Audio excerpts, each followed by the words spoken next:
All right, we are back with an Olympia update. So right now we are sitting at 15 weeks out from the 2025 Bikini Olympia, and we're going to be talking about some things that have been going on in our industry, and we're also going to talk about who still needs to qualify and where are they going to go. So that being said, I'm going to share you guys with this right here. So right now we have 54 girls currently qualified and we have 24 shows left. So almost about 75 girls plus are going to be on the Olympia stage. And I know a lot of people have been saying a lot of things in the comments, messages. And, obviously we've been hearing about a lot of things that some of the veterans in the sport have been talking about. And we're going to get to that. We're going to talk about who still needs to qualify and where. So with that being said, I'm going to pull up this page right here. So we have 24 shows left. See, these shows right here in blue are everything in July. The ones in gold are August, and then the ones in brown are in September. We have 25 from last year's Olympia who are still not qualified, and two of our top girls, Jordan and Reina, still need to qualify. We have seen Brittany in some shows. She's been getting second and thirds, top 5 placings. And Maxine did, I believe, was it Toronto? Kate Carroll, she's coming back. Tamikia, we saw her at the Arnold, but I don't know if she's planning on doing a show yet. It's not clear from her. Rihanna's taking the year off, so that's why I put asterisks with her. I've not seen anything from Jody yet. Brittany Schulman, she's a natural competitor, so I don't know if she plans on doing a natural show to qualify for the Ben Weider for next year, or if she plans to go into like doing an open bikini show.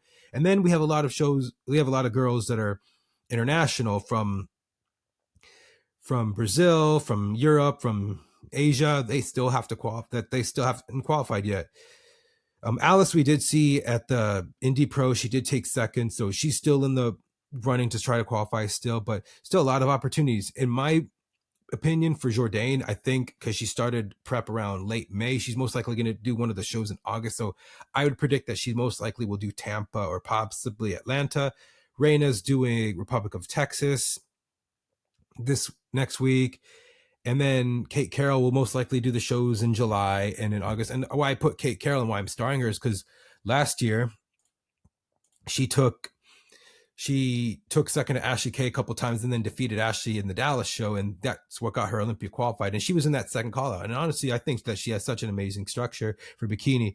And honestly, I do think that eventually she'll be someone that can place in the Olympia and potentially be a top 10 in a couple of years. So let me show you Kate. She's coming all the way from New Zealand. So, it's crazy to think about that. Not many international pros have got to the Olympia have won shows here in the past couple of years. Last year, only 3. Just Issa, obviously she's Miss Olympia. She won Texas and Tampa. Reina, she won the World Classic, and then she won the RGV, and then did I think the Mexico show, and then Kate here, she won the show in Dallas. But I honestly think for her, I do think if she brought up her whole glutes and she completed her physique, because she has such a great, amazing physique and great poser and great stage presence, I do believe if she brought those improvements coming into the show, she's obviously going to be a front runner to be looking out for in anything that she does. And I'm looking forward to seeing what she can do. And hopefully she can move up. But the lineup, and I do get it with a lot of people, it is very deep. But one thing that people need to look at is where the athletes are coming from. So with that being said, I'm going to pull up that Excel sheet again. Let me zoom out of it. Let me do it at 60%. Here we go. So everyone in this purple is currently qualified. These are everyone that qualified last year. But we're going to look at how many people from outside the U.S. that are qualified. So I starred Yulia, Lorley, and Adair because even though they represent Romania and Canada, they live here in the U.S. and they have won shows in the U.S. Adair currently lives with her coach in Arizona. Evie, she's won shows here in the past. She won the Legion Atlanta. And Wu Bai, I believe she won the Hawaii show. And obviously Issa's Miss Olympia. She won the Arnold of the Olympia. And then Jess, who turned pro in the U.S. and has competed in the U.S., but she qualified in Canada. So of these girls, most of them have never won a show here or have competed in shows here. They only get to the Olympia. we have seen an uptick in a lot of the shows. A lot of the shows in the US have moved to overseas, and that's how we're getting a lot of girls more qualified. But of these 33 girls, 3 of them live in the US currently. Now you go down here. So we have 20 that currently live in the US. And obviously they're some of the top competitors. Obviously our quality is much higher. Even though we have more athletes outside the US, our quality, it is harder to compete here in the US and do well here. And the shows out in Europe, they're getting used to criteria. Some of these athletes in Europe, they're starting to compete here and wanting to qualify so that they can get used to the criteria so that they can place and do very well. The girls in Asia, amazing physiques, but when they get here, they don't do very well because they don't compete here. And I understand it's hard because they're going from a whole different time zone, because they're probably a day ahead of here, and then they get over to the US and it's one day behind. So then it's having to adjust and all that. And if they could get here and compete, obviously, like up here, Yume, who has gotten fourth, fifth in pro shows in the US, she's competed here, got used to the criteria, but then she qualified in, I think it was the Taiwan show. So some of them are taking note and starting to do that. But I'm looking at all the list of who's qualified currently with the 54. 24 of the girls live in the US and 30 are international. And the most common country I'm seeing is China, Brazil, South Korea, and Canada. But I did put the asterisk with Canada because 2 of the girls, Laura Lee, Miss Olympia, and Adair, currently live here. So the talks of them saying that they can take the Olympia outside of the US, I just don't think it's logistically going to work because you have so many divisions. Back in the day when you didn't have so many divisions, it made sense. You could do that. Maybe, between Orlando and Vegas, they can continue to do that. And based on how far they book out the venue, obviously they're going on year 2 of 3 of the 3-year contract at Resorts World. So either they're going to renew, go to a different venue, or be in a different state. So it's just going to depend on how much it costs and to put it up and all. But there's things you have to look at in moving markers. But the problem that we're seeing with the girls outside the US is how much it costs for them to come here. Remember, when you qualify for the Olympia, you get, the Olympia gives you a per diem, they give you flight, hotel, credits just to come here and compete.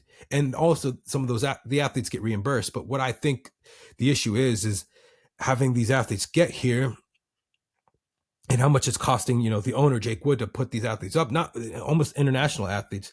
It comes to a point where it's like, okay, maybe they got to do something differently to have qualification. Maybe some of the small shows, maybe you got to win 2 or 3 of them just to qualify. I do believe that the Pro League's going to have to do something different in the next couple of years, especially now with adding Fit Model in and how the format of the whole Olympia is going to change with that. And either they're going to put that on Friday night or Saturday, because Friday they have 7 divisions, 6, and then obviously men's open prejudging is on the Friday, and then they have the 3 popular divisions on Saturday. But we're seeing a lot of the athletes in the popular divisions, literally carry the amateurs over and literally carry the whole division. But the main attraction for the Olympia is the men's open. And the biggest complaint that you see and why people don't always go to Friday night finals and why they don't always sell out is because of the length of the show, and the peaking of the athletes is completely off, and no one's ever at their all-time best.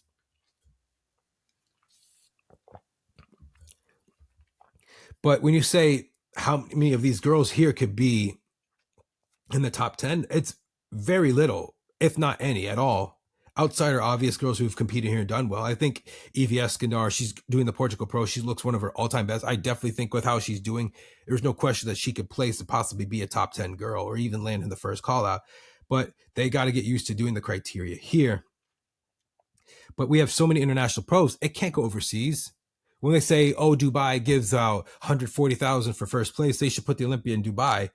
The cost of flying the athletes out there would be too much, and they would lose more money. I mean, the Olympia loses thousands of dollars just to have the show ran. So putting it in a stadium, putting it in like if they say the Sphere, it would be too much. They would lose more than how much they make because how much they get the ROI out of it. But now I have a little outlier here. Wellness. Wellness is the division where we see a lot of athletes international overtake. I mean, you look at it, it's obvious who runs the show. This body type, this criteria is based off of Brazilian body type criteria. We have 10 girls from Brazil qualified. Only one in the US. This Maria girl, she won the Ben Weider. I don't think she's originally from US. She's from Brazil, but lives in the US. But most of the countries we're seeing is Brazil and Spain. So that's pretty much half the lineup. Only one girl from the US is qualified. But yet here we are. We make a lot of pros in the US, but they don't do pro shows. And it's kind of make you think like, I think when girls turn pro here in these shows, they don't compete right away because they're just behind. So I did put asterisks next to it. Two girls from Brazil because they have not won a show here. They have qualified outside the US. It's the Rayales, I think her name is Andrea. But most of these girls have competed here in the US and have won shows here in the US. I mean, outside, I think this one, Claudia, and I think what's her name? Isina, she did like Romania or like in Prague. And I don't know much about Carol. I know something outside US. And then Alicia, I think she did one of those European shows, I believe. But our top girls, obviously, is Isa, Francielli, and Eduarda, and Giselle. They've all won and competed here, be it, New York Pro, Arnold, Olympia. Giselle also won the Pittsburgh. Cass is an Arnold Classic champion as well. Leo, she just won her show in Miami.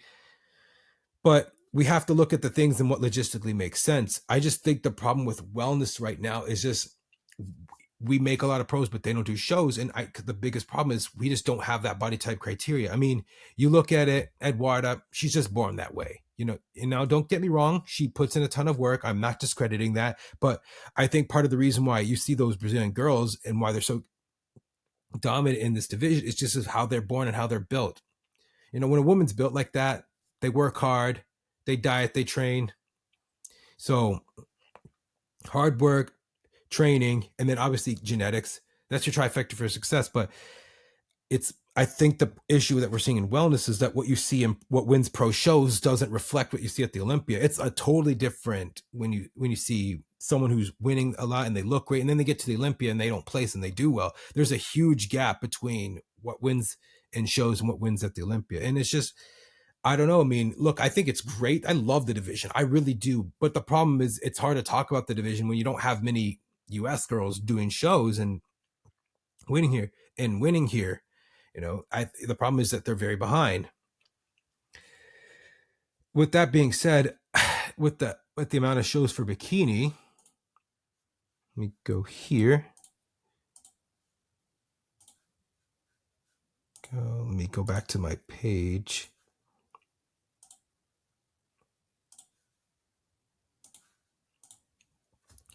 With the amount of shows for bikini, you have to find ways to maybe reduce the numbers because it's like, first one up, it's like going to be most likely Maria or Vanya. And once they go up, guess what? Now they got 70 girls to go through, and some girls are not going to look their best, and some people are going to miss the mark. And you've never had a dominant champion since 2018 when Angelica won. So there's always like a rotating door with the champions. Part of the reason is because I believe it's the timing of the show, because Saturday morning, it's classic goes up, and then men's physique, and then bikini goes up. And so it's such long prejudging. I mean, whether you like it or not, no one's going to be judged fairly, with so many people. And I believe that some of these top girls can do very well, but it's just, there's going to be a bunch of them trying to fight into that top 10. I believe a lot of them can do very well, but it's just the timing of the show. Like, we're seeing, Jordan Brannon, Alice Roca, Ari brothers, and Ali, who were outside the top 10, but they can be very competitive. And now you don't have Angelica in the top 10, and she's not competing and she's retired. There's someone that could have an opportunity to move in, and there's going to be obviously people moving out. So there's a lot of things that can happen on the show day, and it's just going to be like who shows up best. Isa being qualified for life, just putting everything into one whole prep. It's just, I don't know how that's going to go, and we're just going to have to see when that show comes. And I can predict, I want to wait until probably September before I go and decide who I think could be top 10 or not. But until that happens, we have to think about what the problem is and how we can solve it. But I do believe that number one thing is how many shows there are and what shows should really qualify. Because in my opinion, I would have it going like your Arnold, Pittsburgh, New York, those, you win that show, you automatically, you qualify. But then your smaller shows, like they should have a tier system where like some of the smaller shows, Like tier one shows qualify you already. Tier two shows, you got to win at least two of them. And tier three, you got to win three shows because you have over 100 shows and over 70 girls on the stage. It takes away the quality and it really makes the whole division watered down. But I don't know. Listen, I can keep going on a rant here, but I honestly believe that it's going to have to be something done with the pro league, and they're going to have to think about something and how to do things different. I like the point system; it made shows exciting. People trying to qualify and stuff, and I do understand the stress and how it can wear on people. But I do believe just for these divisions that with so many shows, they should do something differently because the talks of having a cut round, I just don't see that as happening. Because keep in mind, when the week of the Olympia, you have the Olympia Amateur, so they have the registration on Monday, the women go on Tuesday, the men go on Wednesday, then you have Thursday, which is the press conference and meet the athletes, and then Friday you have the prejudging for those divisions. If you have a cut round on Thursday, those judges are going to be worn out. I mean, they're going to be all star-eyed and really exhausted by then. I mean, it's not going to be our head judges, obviously, but obviously some of our top judges that are on that Olympia panel are going to just worn out because they've seen so many athletes. I just don't see that happening as a cut round. You have to find ways to just make this work and, maybe an invite. I don't know. I mean, I do like the idea, but then it would get too political. Arnold is more prestigious because that shows an invitational only. So like over hundreds of people who apply, they only take about 10 to 12 athletes. But I just don't think that could work for the Olympia because the Olympia is obviously the main event of the whole year. The Arnold's the second biggest one. So the Arnold obviously is not going to overtake the Olympia. As much as they keep making it more, the Olympia is going to keep going because Arnold keeps raising the prize money. The Olympia is going to set the bar even higher. But if you want this show to still be prestigious, you have to find ways to make the amount of shows. But I feel like for these international athletes, I feel the pain because even NPC worldwide, it's harder to turn pro because it's like you have to win your class and only one overall winner turns pro at these shows. But some of these shows in South America and even Asia, sometimes they only get maybe one that's close by that they can go and compete at. And some people don't have that luxury to go and travel due to sponsors. The cost of, coming to America is a lot. So I can get that point, but there has to be a way for something to be done. And I don't know the answer to it. I don't know how to fix it, but maybe something could be done differently for that. But anyways, I appreciate you guys. I'm looking forward to this whole season. I'm going to be covering next week's shows. I'm looking forward to this whole weekend. You have a safe 4th of July. I'll see you next time.